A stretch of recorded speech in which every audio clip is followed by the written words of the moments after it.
Marking his second anniversary as president, President Bola Ahmed Tinubu rolled out his government's assessment of his performance to Nigerians and critical partners. Mindful of the rapidly unfolding atmosphere towards the 2027 elections, President Tinubu expectedly gave himself a thumbs up. Many midterm performance assessments have been conducted. Most have been based on economic factors: inflation rates, employment, exchange rate stability, GDP growth figures, poverty levels, and similar metrics. Joining us now on this show to take a look at Tinubu's midterm performance is Senator Adeyeye, chairman of the board of the Nigerian Ports Authority and a former Minister of State for Works. He will also touch on the pending inauguration of the various boards, including that of the Nigerian Ports Authority, where he has been appointed as chairman close to a year after their appointments. Welcome to the morning show, Senator Adeyeye. You're welcome to the morning show. Good morning, Dr. Ruben Abati and other members of the panel. Okay, first, if you could avail us of the opportunity of having your assessment of President Tinubu's administration in 2 years. Not because you are chairman of the NPA. I mean, you were very active in the campaign ahead of the 2023 general elections. You've been rewarded for your commitment and loyalty. What we want is critical, objective assessment. What has he done that you think is in order? And what do you think needs to be done? And what has been your experience as chairman of the Ports Authority, where there are quite a number of issues as well? Thank you, Dr. Abati. I think if I am going to score the president in the last for his performance in the last 2 years, I'll probably give him almost 99%. I think he has done extremely well. I think those of us who started this campaign, Swagger, which was the group I led, the foremost campaign organization for the election of President Bola Ahmed Tinubu, we are not disappointed. We have been vindicated that we've sold a very capable leader to Nigerians, and he has not disappointed. President Bola Ahmed Tinubu has been extremely courageous in terms of the economic policies that he had initiated. Number one, the removal of the fuel subsidy. I don't need to belabor the point. I think both national and international observers, business people, economics, and perspective of observers have all commended that effort. Because Nigeria was on the throes of death, almost in ICU, by the time President Bola Ahmed Tinubu took over. There was not even any money to pay for importation of fuel, not to talk of even subsidizing it. And we were like Father Christmas to our neighboring countries. The country was bankrupt, absolutely bankrupt. So it was a courageous decision that he took. And mind you, other leaders have contemplated taking the same decision, even since the time of President Olusegun Obasanjo, but they lacked the courage to take it. But he was able to see that without taking that decision, there was no way Nigeria could move forward. The economy would have completely collapsed by now. We talk of increase in fuel prices, but by now, without any money to import fuel, we would all be riding bicycles. We would have all been riding bicycles. So I want to commend that effort. And even the floating of the currency concurrently with that was an ingenious step, a very brilliant move by the president. Because we were having rent seekers in the economy who are feeding fat on the resources of the nation. You see, people go because of their connections with the powers that be, with the CBN and other powerful agencies. They go collect dollars and then go and sell at the black market. Without doing anything, they make huge profits. By floating the naira, vis-a-vis the dollar, and the other foreign currencies, that rent-seeking activity has been brought to an end. And now we have a situation in which the naira is gradually maintaining stability. In the last 1 year, the exchange rate have been reasonably stable, and people, businessmen and other economic agents are able to plan very well, given the fact that there is stability in the foreign exchange regime. So the combination of these two factors have created what I will see as freed the Nigerian economy so that it could breathe at last. It was suffocating before. Now the economy could breathe and the economy is alive. And it has allowed the government to have enough resources not only to service its debts, but even to pay back some of the debts. And then to be able to release more resources to the sub-nationals, the state governments and the local governments, all of whom were virtually collapsing, unable to pay salaries by the time President Bola Ahmed Tinubu assumed office. Now the state governments and local governments have never had it before. I've never had so good like this before. And they're now able, not only have they been able to pay their debts, many of them are paying salaries, have increased salaries, and they are paying the salaries, and they are able to now invest in projects that will be, that are beneficial to the people. So I think in all parameters, President Bola Ahmed Tinubu has done extremely well as far as the economy is concerned. And he has been bold enough to take on very important projects, like the coastal road, for example. This coastal road had been on the drawing board. I was in the Ministry of Works and I saw it. It had been there when I was there, but never initiated, never implemented. And the man came in and he decided that this was one way to open up the Nigerian economy. Because as you see, by the time this project is completed, you will see the growth of new towns and new economic activities along the coast of Nigeria. Okay. It will be a new Nigeria entirely. Okay. And I can tell you, it will be like the eighth wonder of the world. All right. Let's talk about this while you're on opening up the economy, especially as it pertains to our ports, which is your other area of expertise with us for today. Now, there's criticism around the fact that the Nigeria Port Economy Regulatory Agency Bill, which was passed through the National Assembly, continues to sit on the president's table. It's awaiting assent. And of course, we know the critical importance of this bill, which is to try and manage some of the bureaucracy, double duties and responsibilities, and iron out some of the issues we're experiencing in our ports, as well as try to create a framework that can allow us to realize the $200 billion revenue from non-oil exports that we want to in the next 5 years. But some are saying that the president is not showing the political will to pass this bill. Can you give us some insight from your side why you think that this bill is continues to sit on the president's table? Thank you very much. Lawmaking is a joint responsibility of both the legislature and the executive, the presidency. The lawmakers pass the bill, and then they forward it to the president, who have the right to assent or not to assent. It's a veto.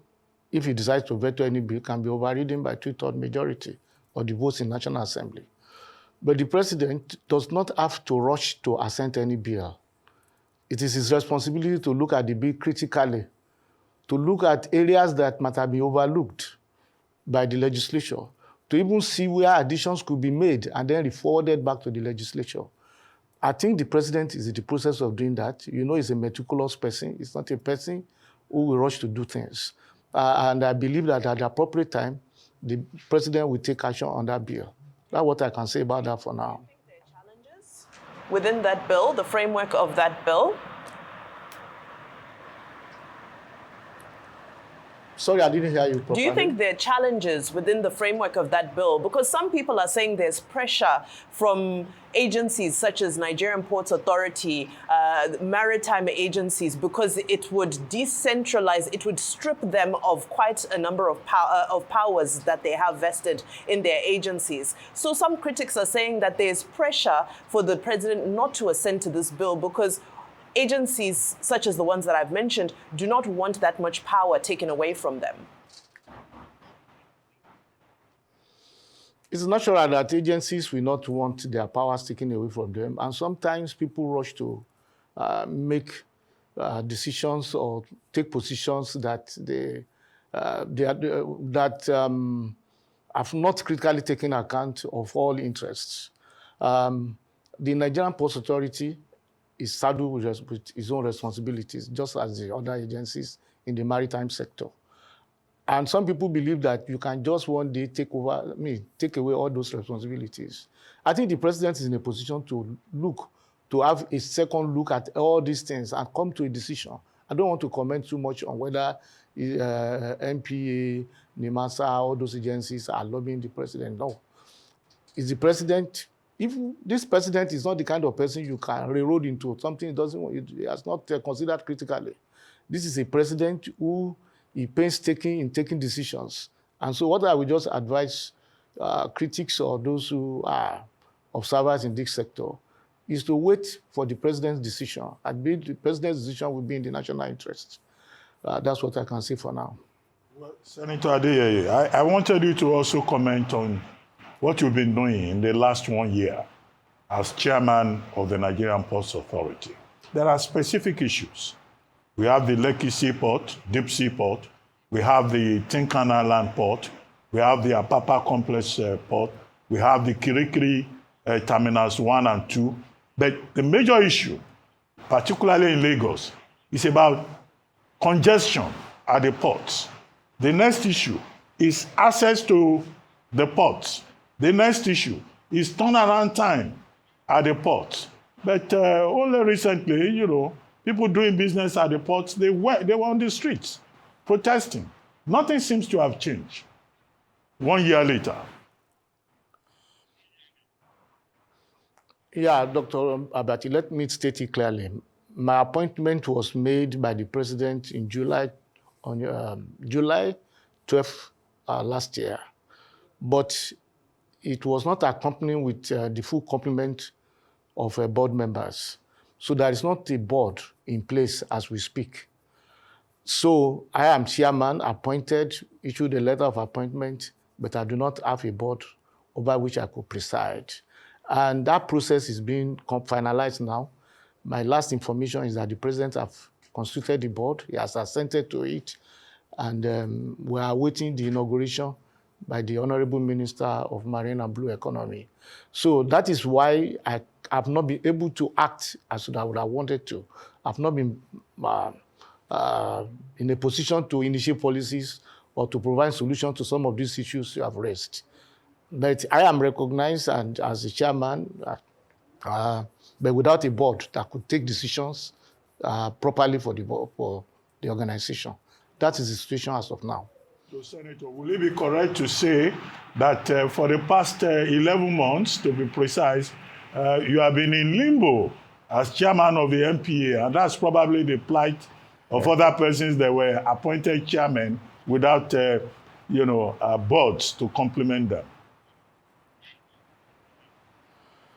Well, I wouldn't say I have been in limbo. I've been partially effective. Without board, no chairman can function effectively. You need a board because the board is the body recognized to be the final authority in any agency like that. And without that board, you as a loaner, as a chairman, you can't take decisions on behalf of the board. You need the board to take decisions. And I think the president has his own reasons. Don't forget, this president is well experienced. He has his own reasons. And I believe at the appropriate time, he's going to do it. Like I told you now, the board of NPA, he has assented, he has constituted it. We are waiting inauguration by the grace of God. Okay, so some of... And I want to appeal to... Go ahead. I want to appeal to people in similar positions, to be patient. To be patient. It is good enough that you are recognized for these important positions. It's an honor to serve the country. And so if you don't come into, if your appointment is not effective immediately, just bear it in mind that you are already honored, and then, of course, in due course, it will be effective. Okay, thank you for that. So one of the developments that has happened recently is, of course, the introduction of the 15% increase in charges by the National Ports Authority, the Nigerian Ports Authority, that several people have kicked up against. There's been protests against this particular increase in charges. So is it fair to say that this increase may not have been well assessed and advised, since, as you said, there isn't a fully functioning board and you cannot work at your maximum efficiency? Can we assume that this decision may not have been well informed?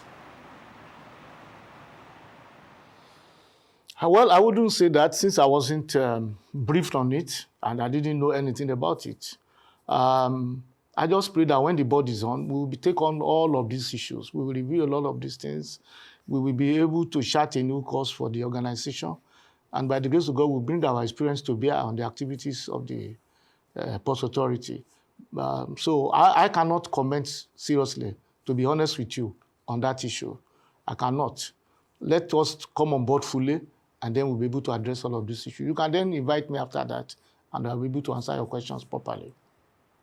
Okay, Senator Adeyeye, when you were appointed chairman of the NPA about 11 months ago, this day newspaper wrote a story. They said, oh, Adeyeye, the new bride, that people were visiting you at home, you know, your house became a beehive of, activities from visitors. Are you still experiencing that?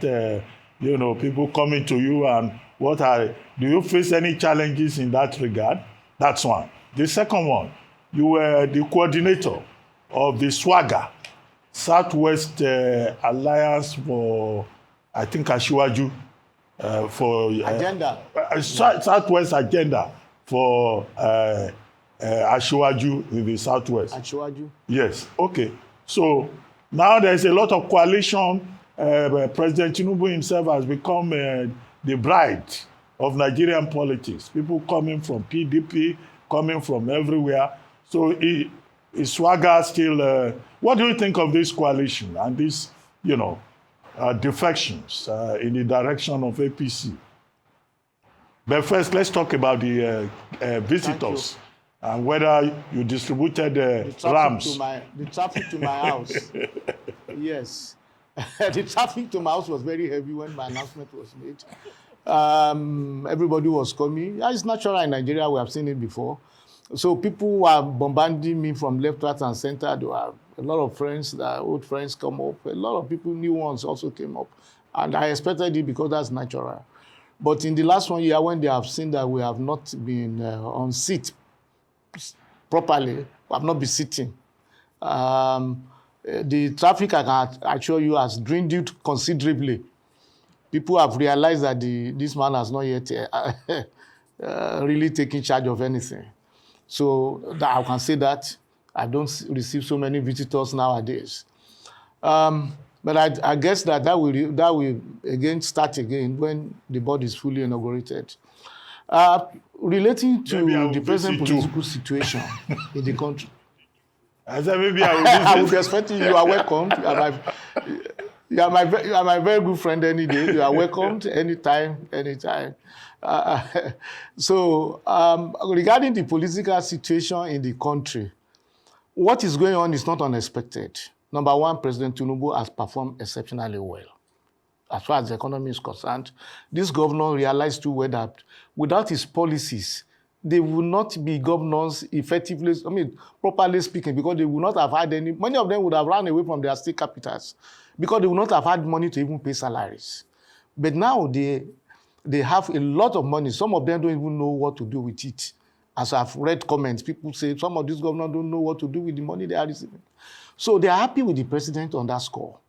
And then the president, I call him the grandmaster of Nigerian politics. Give it to him. Since 1999, nobody, I say it without any fear of contradiction, is as politically savvy as Asiwaju Bola Ahmed Tinubu. So he has been able, people come to him easily, and he's warm, he's open to everybody. And so the governors feel that this is a person they can relate with. And given the political atmosphere of Nigeria, the PDP seems to be in disarray.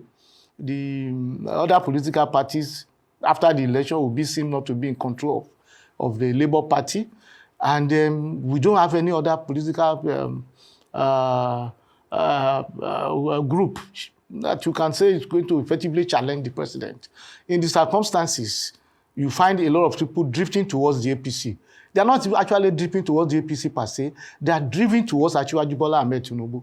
Because this is a president they like, this is a president they want to support for the second term. And I do not see anything bad particularly in it. Every political system has either a one-party or two-party domination. In other words, what I'm saying is that you will have several parties, but one can be dominant. Or in other systems, two can be dominant. In America, you talk of Republican and Democratic parties, but don't forget there are at least 100 political parties in the United States of America. In Britain, Conservative Party and Labour Party are dominant, but there are over 393 registered political parties in Britain. And we have seen countries like Singapore, where one party had been ruling since 1965. There are other political parties in that country, but one had remained dominant. And in Japan, one party was in power, apart from brief period, since 1955 till this year. So it's not particularly a bad thing, provided that party is really serving the interests of the people, provided that party is bringing about cohesion and unity in the country, provided that party, people recognize it as a party to which, on which they can rely for a better future. So the people are talking about Nigeria drifting towards a one-party system. Nigeria can never drift towards a one-party system. We can never have a one-party system. A one-party system is constitutionally legislated. You know, it is written in the constitution. This is a one-party system. But what we are experiencing for now is the dominance of a political party, which is the APC. And we have had a situation like that before, even in Nigeria. The PDP was dominant for 16 years. Okay, sir. And so much so that a former PDP... Senator, do absolutely you think it's healthy to have a dominant system and a system where many opposition feel that the environment is not conducive for competitive, for competitive run against the dominating party? Because some people will say it has happened in the past. Because it's happened in the past doesn't make it right or healthy. My question is, if the foundation, the bedrock of democracy is competition, I'd love for you to explain to me why you think having a dominant ruling party is healthy. That's number one. Number two, many people are saying that there's panic in the APC because it's unprecedented that 2 years before an election, there's all this talk of endorsement and an election and so forth when we should be focusing on governance. So can you just unpack these concerns, especially the fact that people are saying that if there's all of this frenzy around an election that's 2 years away, there's an indication that there's worry and concern within the ruling party that the last election was closer than many thought it would be. They're trying to avert that recurring this time around. Thank you. I don't think it is particularly unworthy, as I mentioned earlier, to have a one-party, a system with a dominant party or two parties that are dominant. I mentioned the example of Singapore. One party has been dominant there since 1965, and they have done well. Singapore was taken from the third world nation to a first world nation within that period. By one party, the party is still ruling. There are other parties, they have not banned them. They contest every election, but the people think that this party is doing well. In Nigeria, the PDP was dominant for about 16 years. A former chairman of the PDP said the party was going to rule for 60 years. But Nigerian people decided otherwise in 2015. APC is dominant today, maybe because of the charismatic leadership of Asiwaju Bola Ahmed Tinubu. But in another 10, 15 years down the line, I know Nigeria. It may not be, another party may be in power, and another party may become dominant. So it's not a particularly unhealthy situation. Things change because people think the APC is delivering now. That is why people are crowding around it. Then, regarding regarding the issue of people campaigning so early when we still have 2 more years before the next election, that is, you cannot blame the ruling party for that. People started forming their coalition months ago. They started building opposition to the government, saying that they want to form a coalition that will oppose President Bola Ahmed Tinubu in the next election. Every action naturally attracts an opposite and equal reaction. So people also reacted by saying, okay, this man you want to oppose, you are forming coalition against. We will also let you know that we are standing by him. That is why those endorsements are there. But it has not caused any distraction in government. I can assure you of that. It's not caused any distraction. The government is functioning. The government is working. And everything that needs to be done is being done. And we shouldn't bother ourselves about that.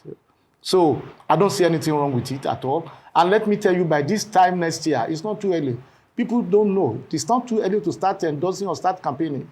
Because by this time next year, we will have the primaries for the president. And in America, after 1 or 2 years, you start the primary cycle. So we are also operating the same presidential system of government. If the president was going to go around all the states in Nigeria to seek endorsements for his primaries, we will know that it's not too early to start campaigns. So I don't think it is too early. INEC does have laws around when campaigns start.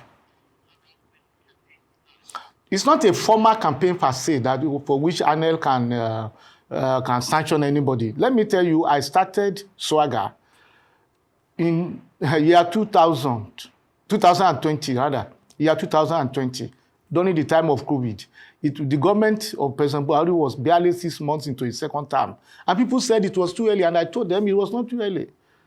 So you make hay when the sun shines. So you don't rush, you don't wait until the last minute before you begin. If you are serious-minded in this politics, you start very early.